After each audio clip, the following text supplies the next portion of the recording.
We are shown an inadequate family that walks the older brother to work. Thanks to his family heritage, he may not be able to work, but Kazuya has to look responsible. Lying on the grass, he sees a girl ghost photographer. They turned out to be similar, since the guy is also into spirits. So he invited Soichi to his house, on the pretext that it was haunted.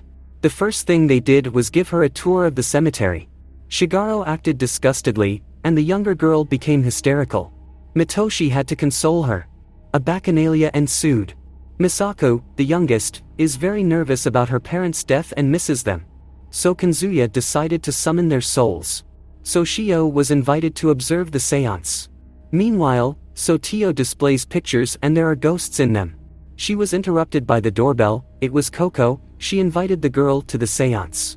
Soichi didn't come alone, but with a boyfriend. Kazuya was saddened by this, because he liked her.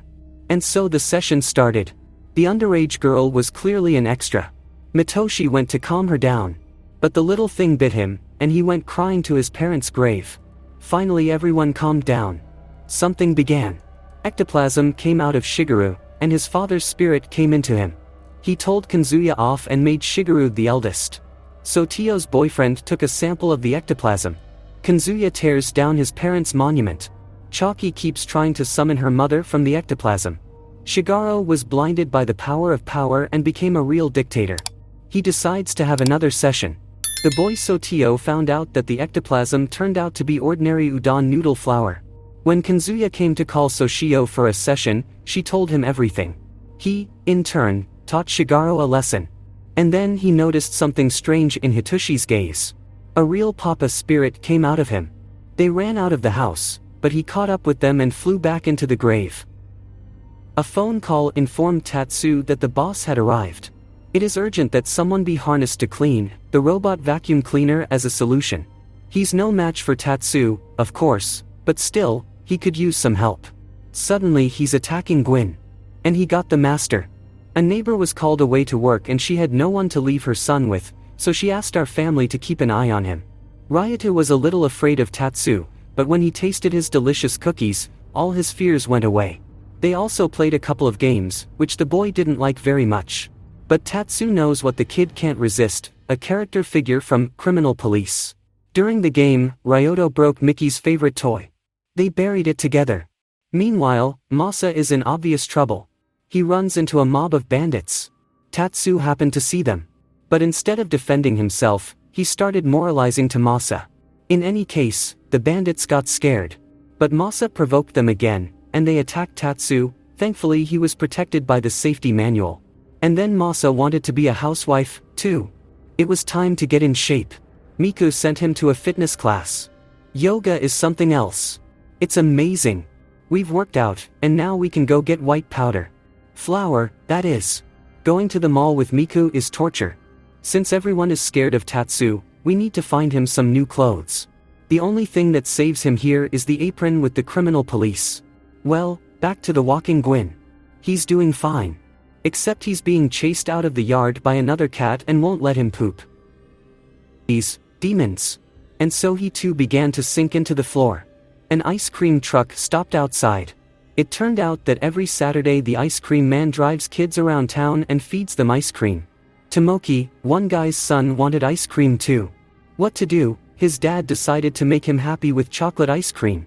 He decided to let Tomoki go with the other kids. When he returned, he was just delighted with the trip.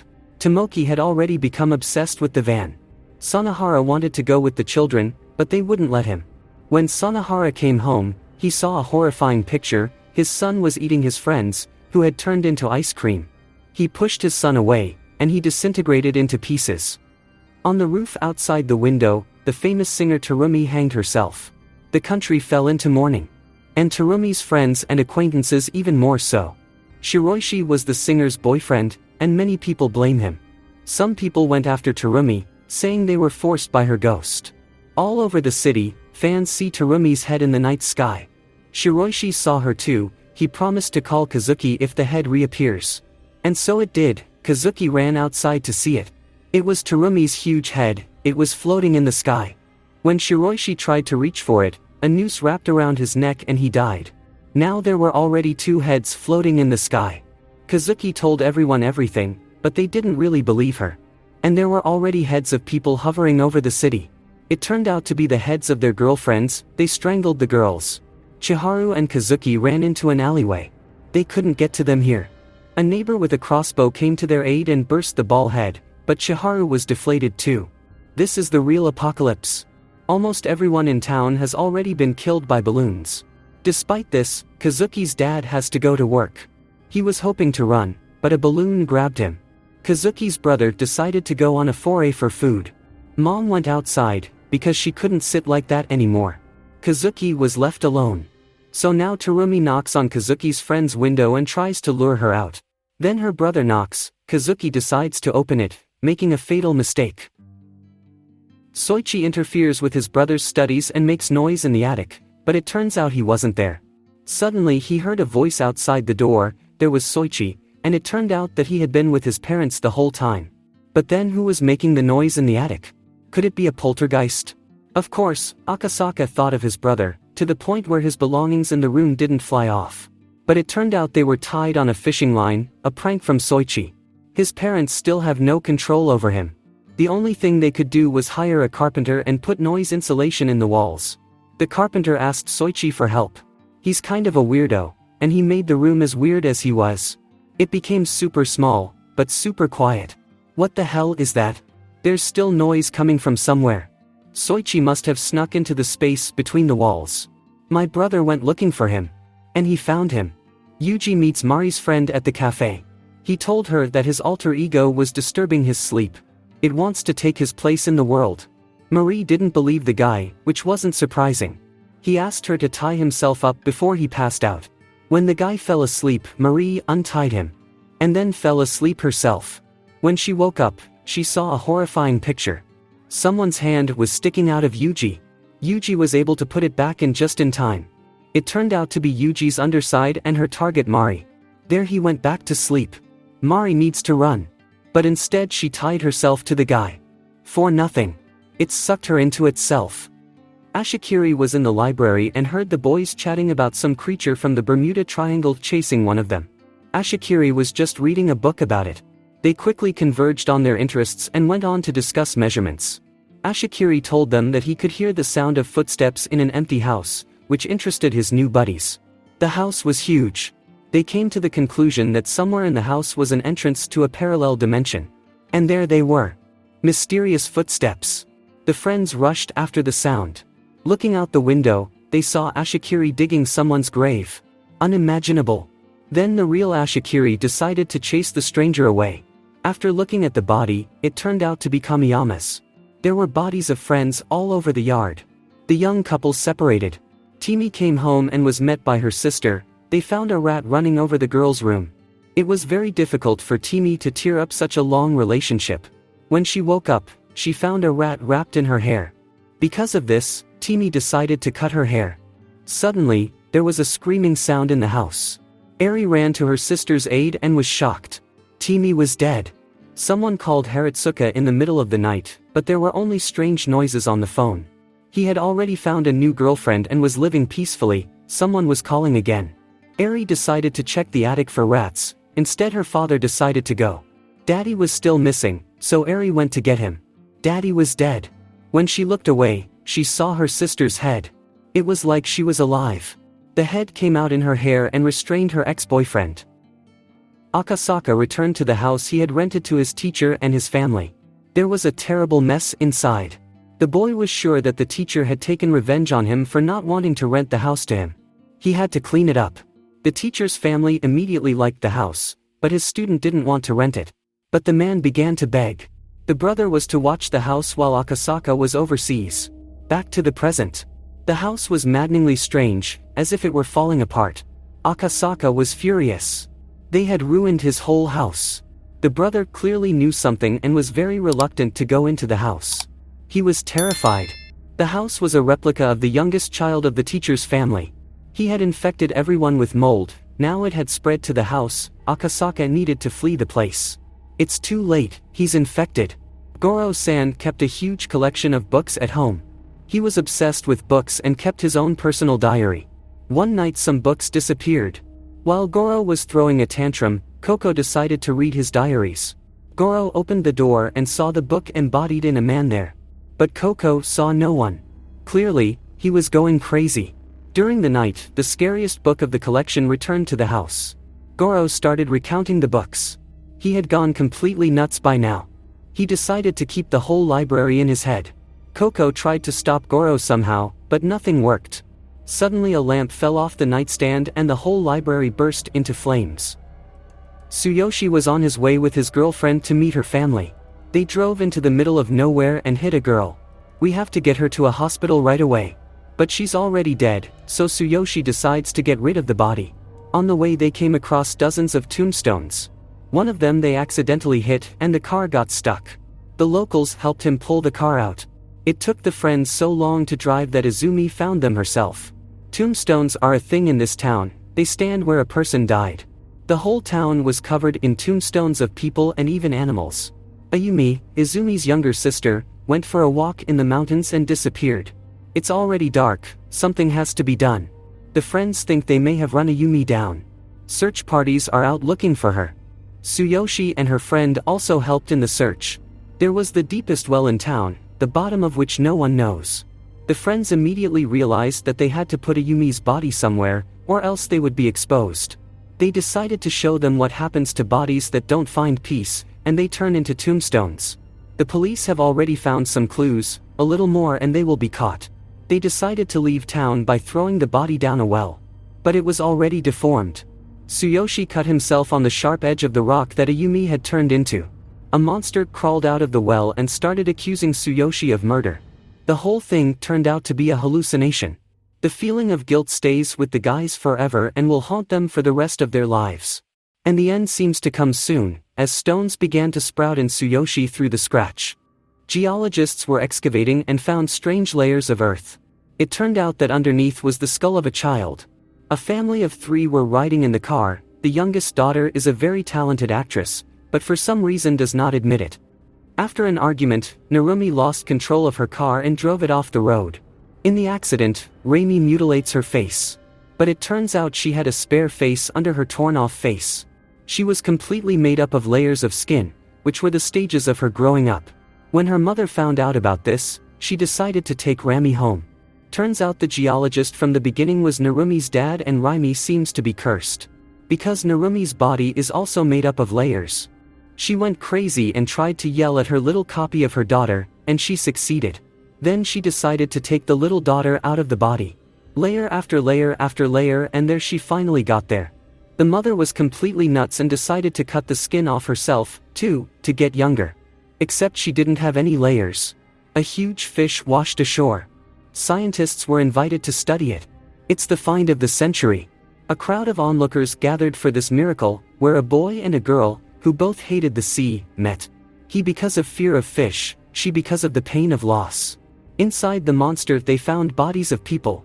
There was a whole mountain of people and they were still alive. Tsukiko is a novice photographer, but she already knows how to raise money.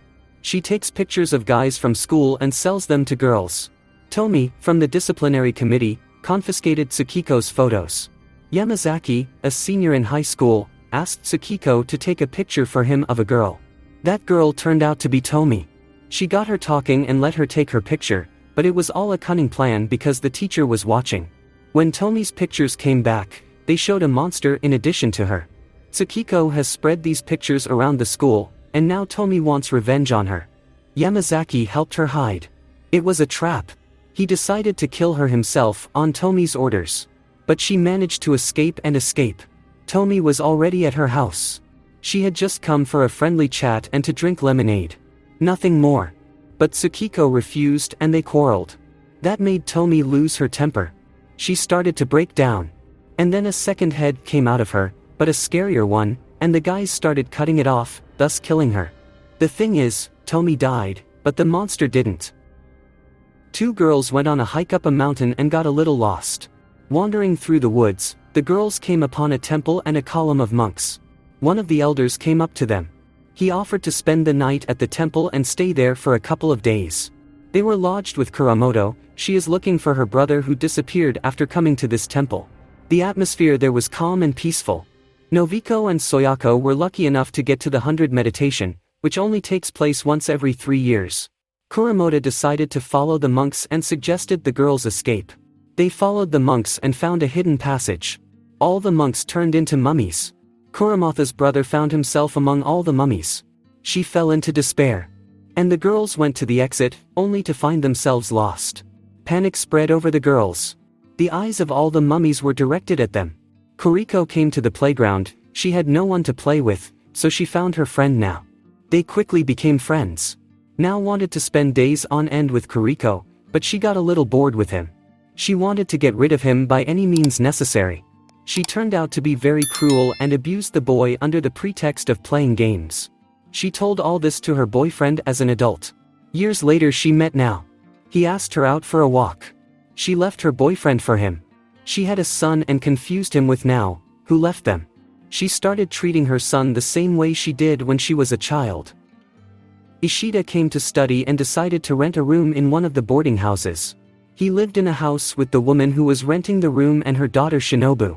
At night, children were making a lot of noise in the neighboring yard, and Ishida decided to reprimand them. But when he looked behind the fence, no one was there. Shinobu came to help Ishida sort things out, and he told her about the night's incident. As the night wore on, he heard a growl that called out to Shinobu. In the afternoon Isis met a man who had once rented this room, too. He narrated that there had been a murder behind that fence. He also said that the room had a window overlooking that alley behind the fence. Maybe it's behind the closet. That's right. The window. Ishida decided to go down the alley himself and found the footprints of the murdered children there. As he was climbing back up, Shinobu pushed him down and dragged the rope he used to climb down. It was she who killed those children, their souls not at peace and wanting to punish the offender. When she went down to kill Isis, the rope broke. Now she is doomed. The young sculptor Shimada was working late as usual, helping his teacher prepare for an exhibition. At night the sculptor's teacher was murdered, beheading him. Suspicion fell on Shimada, and Rumi went to his house. He was very strange and confessed his love to Rumi. 2 schoolgirls left a methodical book in the workshop where the murder took place. Suddenly, they heard a knock outside the door to the next classroom. Someone was there, and he put on the teacher's head. Shimada called Rumi with him, assuring him that the teacher was alive and they needed to meet. They entered a nearby classroom. Then Rumi realized that it was the statues who had killed the teacher and Shimada by putting their heads on themselves. And now they want to capture Rumi. She was able to successfully fight back and escape. She ran into a room where there were a whole bunch of statues. And they all want to get her face. To a very anxious and indecisive girl, Mayumi, a nurse, Mitsu, was hired. She quickly learned how to behave with her. Mayumi needed detailed instructions in all daily activities. The first day went well. For a month now, the caregiver has been in charge of Mayumi. She became like her shadow. At the director's request, a subordinate ran down information about Mitsu. She lives with a guy who abuses her at home. Soon Mitsu is murdered. The roommate is the culprit. But Mayumi is not alone. Mitsu's ghost has been with her the whole time. Under Mitsu's guidance, Mayumi killed that roommate. Sayuri brought home a kitten, who was named Korin. Soichi decided to mock the kitty. His sister arrives in time. The kitty hits with static electricity, and Soichi thinks it's his curse working that way. He played with Korin's dead snake, which he ate, and then he started hunting other insects and small animals. Korin has become so strange lately. It's all Soichi's curse. The cat has become so nasty and mean, just like his new master. Suddenly he started electrocuting himself, spewing out a huge bolt of lightning, and then Korin was back to his old self.